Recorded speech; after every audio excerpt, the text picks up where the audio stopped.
Otro de los grandes temas del derecho sucesorio es la representación sucesoria.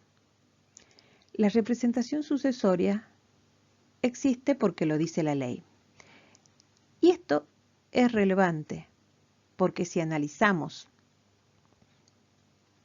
o lo comparamos con la representación en general, veremos algunas diferencias. ¿Por qué? Porque en la representación sucesoria no surte efectos respecto del patrimonio del representado. Tampoco presupone la existencia simultánea de representante y representado, ya que en algunos casos el representado pudo haber premuerto. Otra diferencia es que el representante actúa por sí respecto de su patrimonio. La representación sucesoria, también llamada vocación referida, acontece cuando el llamado representante surge en referencia o es referido a otra posición hereditaria, la del representado. También podemos decir que, si bien en principio solo operaba la representación sucesoria en la sucesión legítima, hoy esta representación ha sido recepcionada también para la sucesión testamentaria. Y de ello da cuenta el artículo 2429, que establece que es aplicable la representación en la sucesión testamentaria si el testador se limita a confirmar la distribución de la herencia que resulta de la ley. ¿Esto qué quiere decir? Que si el testador, al momento del otorgamiento del testamento, distribuye la herencia entre todos sus herederos forzosos, siguiendo las pautas, reglas y principios de la sucesión testada, esta será válida en caso que los descendientes, por ejemplo, de un heredero premuerto, pueden acudir por representación a la sucesión del abuelo. La representación sucesoria requiere de presupuestos objetivos y subjetivos. Los presupuestos objetivos de la representación son circunstancias de facto referidas al representado que provocan el llamamiento de los representantes. Los supuestos son premuerte, la conmoriencia,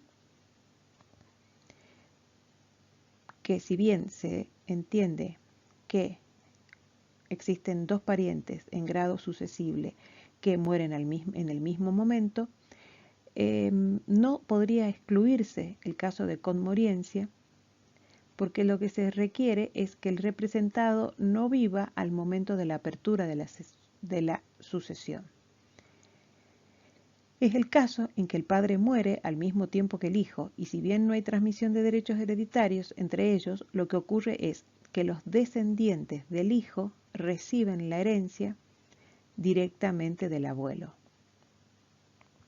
Otro de los presupuestos objetivos es la ausencia con presunción de fallecimiento, que supone la falta del descendiente de grado próximo o del hermano del causante por haber sido declarados presuntos fallecidos.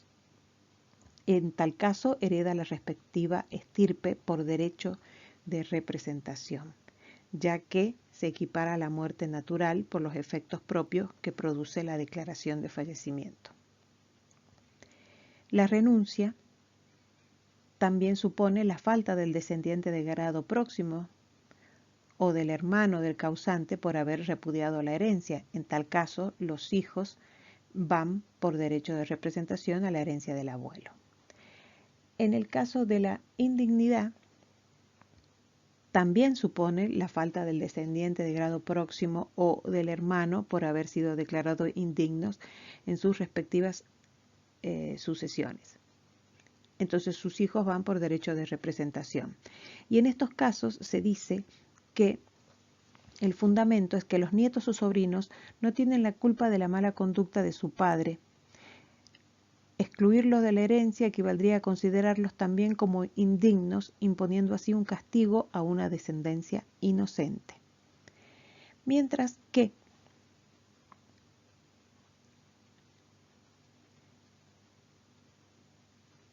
también existen presupuestos subjetivos de la representación.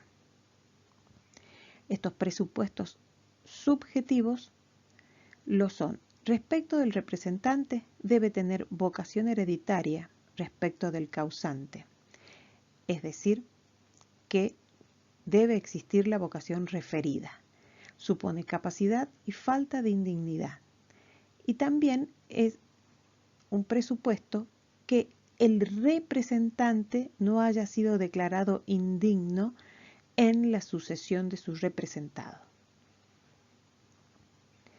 Los presupuestos subjetivos que debe reunir el representado es tener el grado parental para ser considerado desde el inicio heredero legítimo, es decir, ser autor de la descendencia a la que representa. Dentro de los efectos de la representación podemos agruparlos en aquellos que son necesarios, como la atribución de derechos sucesorios a los representantes, la obligación de coracionar, la legítima, entre otros. Hay efectos eventuales, que es la división por estirpes, y efectos accesorios que implican que, operada la representación sucesoria, queda excluido el derecho de acrecer. Poniendo en práctica el derecho de representación. En esta diapositiva, como ustedes pueden observar, vamos a poner en práctica el derecho de representación tanto en línea recta como en la línea colateral. Como verán en la diapositiva, está graficada el modo en que puede producirse la representación. En primer lugar, diremos que el derecho de representación opera solo en la línea descendente de la línea recta y sin límites de grado. Por lo tanto, debe quedar claro que está totalmente vedado el derecho de representación en el segundo orden, es decir, en el de los ascendientes.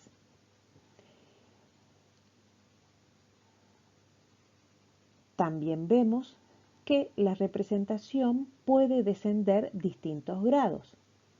Si la representación desciende más de un grado, acá tenemos el primer grado y acá tenemos, ya descendió 2 veces, la subdivisión también sería por estirpe.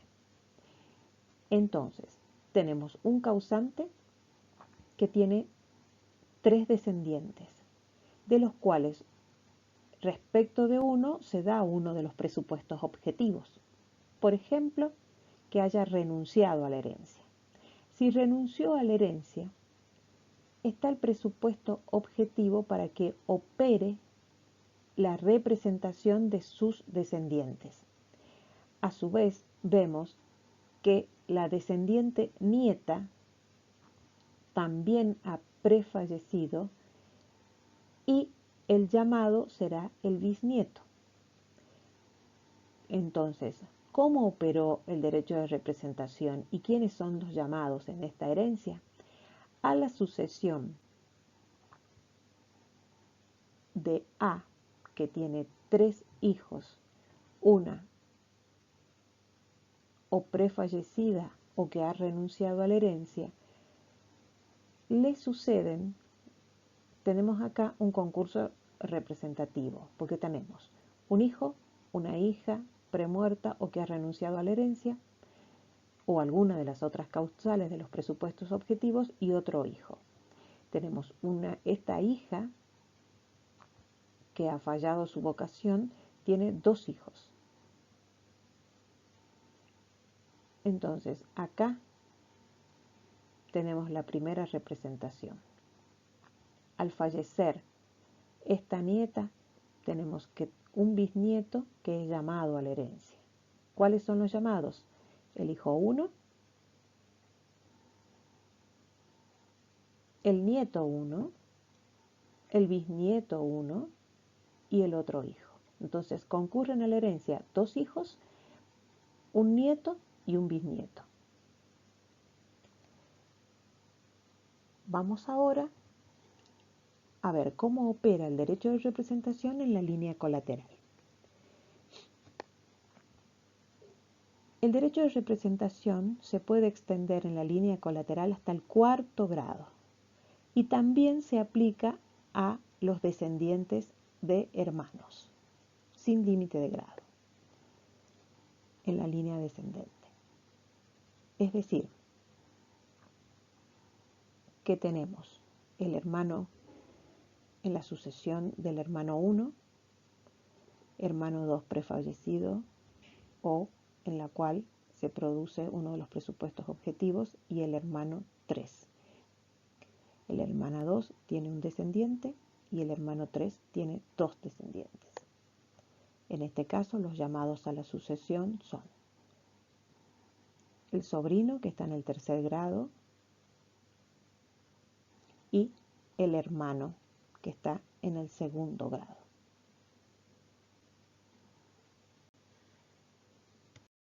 El derecho de acrecer.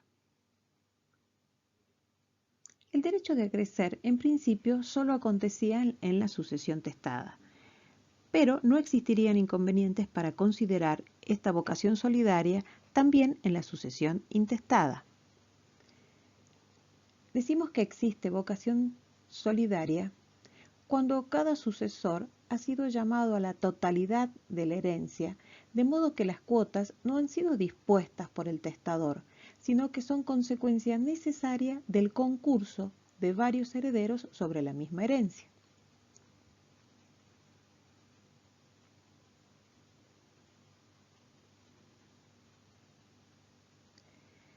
Así, tendremos que en la sucesión testamentaria el llamamiento solidario puede afectar a toda la herencia o a una porción de ella, en cuyo caso cada uno de los componentes del grupo se considera llamado a la totalidad de lo que al grupo le corresponde. De manera que las cuotas son consecuencia del concurso de ellos. El presupuesto de la vocación solidaria es que no hay asignación de partes entre los herederos o entre los componentes del grupo, ni cuando se llama a toda la herencia, ni tampoco hay asignación de partes cuando se afecta una porción. La vocación solidaria también se puede dar en los legados cuando varios legatarios son llamados al mismo objeto legado. Por ejemplo, en este caso, 3 o 4 legatarios son llamados a este campo.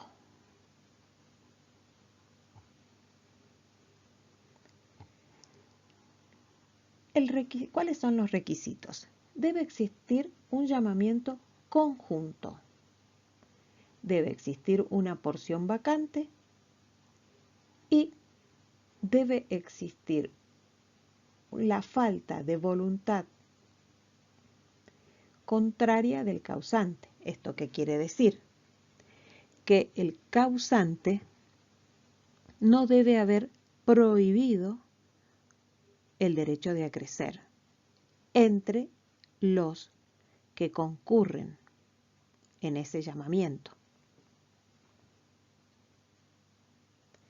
Los efectos que tiene es que en caso de producirse la porción vacante, produce la expansión de la vocación solidaria, es decir, produce el acrecentamiento. Si son llamados 3 o 4 a una misma herencia, la falta de uno de ellos produce el acrecentamiento de los otros dos. Las obligaciones y cargas que tendría el que falló en la vocación son transmitidas al heredero o a los herederos o legatarios que están en el llamamiento conjunto. Y el derecho de acrecer se transmite también a los herederos.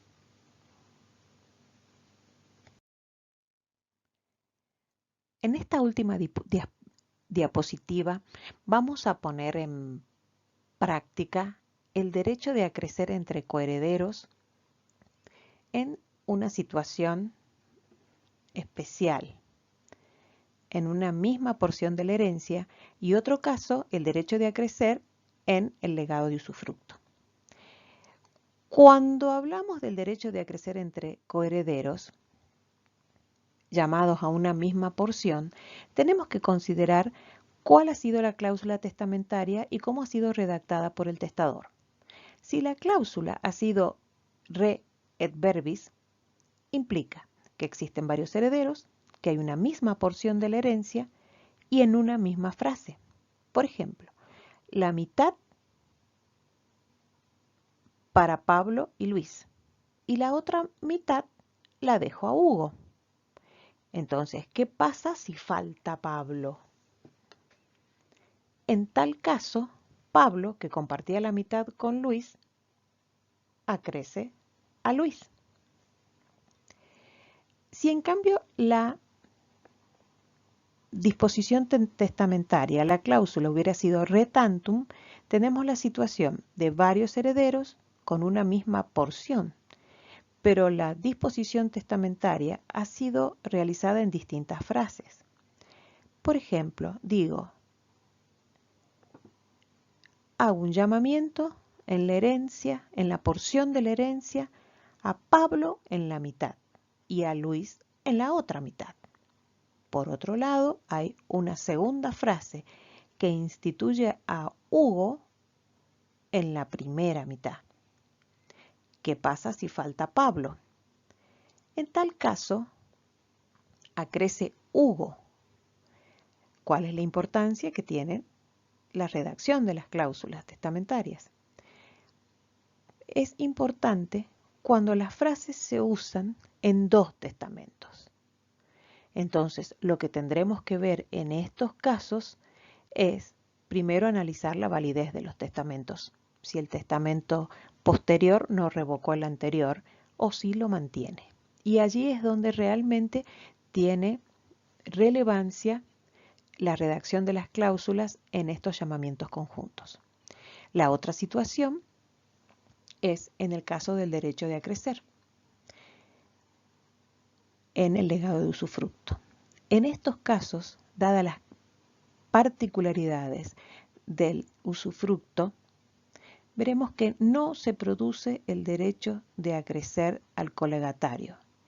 Acá tenemos una situación en que teníamos el legado de usufructo respecto de una biblioteca muy famosa, en la cual el colegatario aceptó el legado de usufructo. Si éste falta, si éste fallece, no acrece el colegatario que aceptó el legado.